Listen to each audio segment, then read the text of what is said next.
Hello and welcome to WPForms. In today's video, we're going to learn all about and how to use the Sendinblue add-on by WPForms. The Sendinblue add-on helps you organize your leads, automate your marketing, and engage your subscribers by automatically adding them to lists, unsubscribe users, delete users, and even track events. Using the Sendinblue add-on isn't limited to just newsletter forms. You can integrate it with other forms like contact forms, request a quote forms, and more. With that said, let's jump right in. After logging in and installing the WPForms plugin, we'll first need to install and activate the Sendinblue add-on.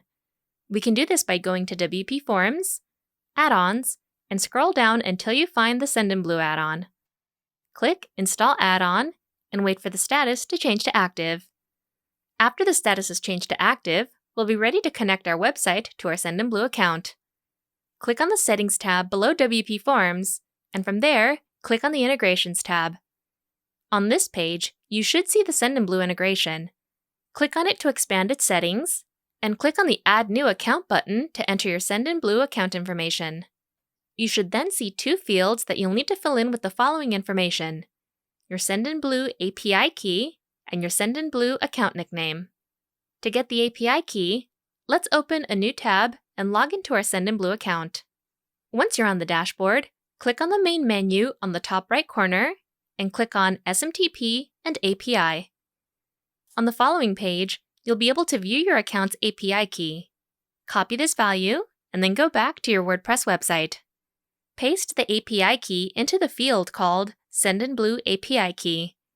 Afterwards, add a nickname to the Sendinblue nickname field. This is just for internal use only and will be helpful if you decide to connect multiple accounts to your site in the future. When you're done, click on Connect to Sendinblue account. If the connection was successful, you should see a green connected status next to the integration. Now that our account has been connected to our site, we're all set to create a form and link it to our Sendinblue account. Click on the Add New tab on the left to go into the form builder. WPForms comes with lots of different templates to get you started as quickly as possible. You can browse through the available categories to pick one you'd like to use, or search for specific keywords by using the available search bar. After activating the Sendinblue add-on, you'll have access to our Sendinblue sign-up contact form template that we'll go ahead and use for this tutorial. But remember, you can integrate your Sendinblue account with just about any type of form you decide to create for your site. This particular template comes with the following fields: a name field, an email field, a paragraph text field for a comment or message, and a checkbox field where a user can opt in to your email list. Let's click on the Marketing tab on the left and click on the Sendinblue tab to connect this form to our account. Click on the Add New Connection button on the top right corner. Create a nickname for this connection and click OK when you're done. You'll then see two settings appear on the page: Select Account and Action to Perform. Select the Sendinblue account you want to connect this form to. In our case, it'll be the account we just connected to our site. The Action to Perform drop-down list will show you a list of the actions you want taken when a user fills out and submits your form. And depending on what action you select, some additional settings may appear as well. Let's go through each of the available actions. Subscribe will add a new subscriber to your list in Sendinblue, or allow you to update the information of an existing subscriber. Select the form field that contains the user's email address. The new email field will only be used if you're updating an existing contact in Sendinblue. So here, you'd be selecting the form field that would contain the user's new email address.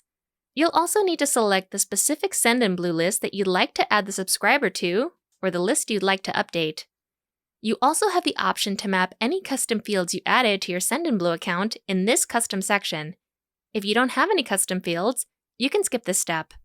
Finally, you can apply conditional logic here, so that the Sendinblue add-on will only perform whatever action you choose if the user met a certain requirement.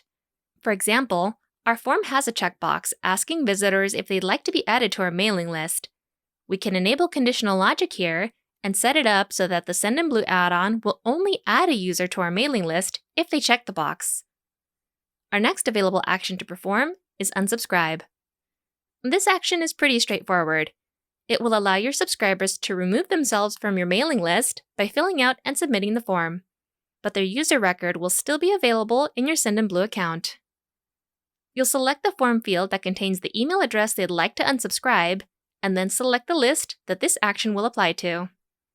And again, you can enable conditional logic here to only perform this action if a user filled out or selected a particular field in your form that meets the criteria you specify here. The next action is delete. This action will allow subscribers to delete themselves completely from your Sendinblue account, so you should only use this action if your form is made specifically for that purpose. The only field you'll need to select for this action is the form field that contains the user's email address. You won't need to specify which list this action will apply to, since this is intended to delete a subscriber's information from your account altogether. The last available action is track event. Event tracking allows you to record information about the behavior of your contacts. In other words, the Sendinblue tracker will allow you to track all of the pages on your site that a contact visits, and if a user submits a specific form, you may want to trigger an automation in your Sendinblue account if that happens. All you need to do here is select the form field that contains the subscriber's email address, provide a name for the event, and you're all set. And that's all there is to it. You now know how to use the Sendinblue add-on by WPForms. If you have any questions or concerns, please be sure to visit WPForms.com and check out our documentation page, which has step-by-step written instructions for all of our features and add-ons. If you need any extra technical help, please go to our contact page and reach out to our support team. Hey everybody, this is Daisy with WPForms. Thank you so much for watching, and if you enjoyed this video or found it helpful, please give it a like and subscribe to our YouTube channel, where I can show you how to build smarter forms with WPForms through our how-to videos and more.